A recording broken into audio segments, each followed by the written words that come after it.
Hello students, welcome to Ashish Polala classes. Today in the present lecture of Indian Constitution, I am going to start the second phase of Indian constitutional history, which was between the year 1765 to 1858. This second phase of constitutional history is also famous by the name the beginning of British rule in India.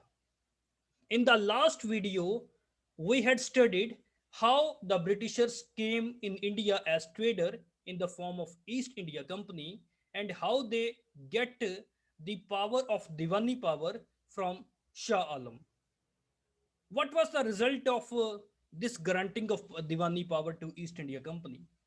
The grant of Diwani power to East India Company made the East India Company real master in the area of Bengal, Bihar, and Odisha. As a result of this, the company became responsible for the administration of justice and collection of land revenue. But as the area of Bengal, Bihar, and Odisha was very vast area, so they take the help of Indians for the administration of this vast area. Therefore, the administration of civil justice and collection of land revenue was left to the Indian people. However, the company appointed two English officers who supervise the working of the system. This system was proved to be very harmful for the India. Why so?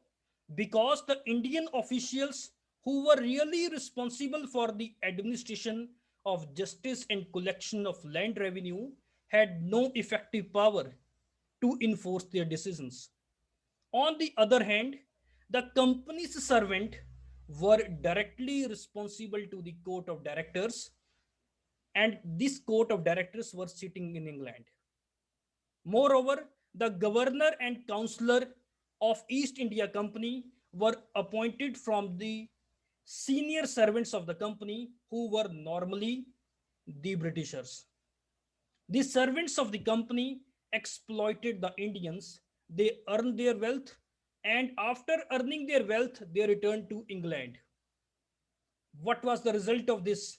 It increased the suffering of Indians in the hands of East India Company because there was not any attachment of these Britishers with the Indians. Not only this, on the one hand, the servants of the company exploited the India. On the other hand, the East India Company approached the British government for a huge loan.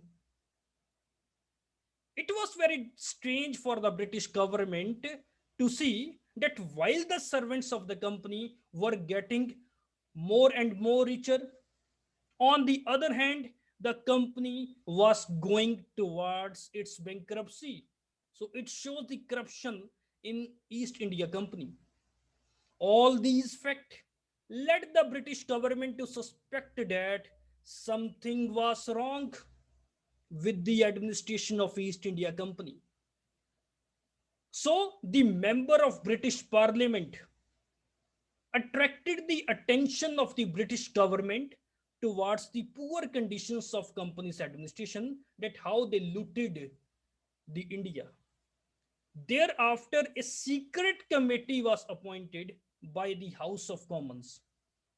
What was the working of that secret committee? The duty of the secret committee to inquire into the affairs. Okay, therefore a secret committee was appointed by the House of Commons to inquire into the affairs of the company on 30th of April 1772. If you want to know the meaning of House of Commons, then you can made it clear that in our India, in parliament there are two houses, House of People and House of States, that is Lok Sabha and Rajya Sabha. And in the England, there are two houses, House of Commons and House of Lords. And this House of Commons can be made equal to the Lok Sabha in India. So I want to repeat again, thereafter a secret committee was appointed by the House of Commons who inquire into the affairs of the company on 30th of April 1772.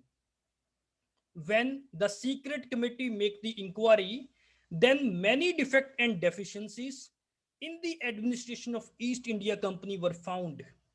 In the inquiry reports of the secret committee, this committee also suggested that the affairs of the company must be regulated by the British Parliament now. Okay, this committee suggested that affairs of the company now must be regulated by the British Parliament. Consequently, the British Parliament passed the Regulating Act of 1773. So this is something about the present lecture. In the next lecture, we will discuss about the Regulating Act of 1773. Thank you very much. Jai Hind.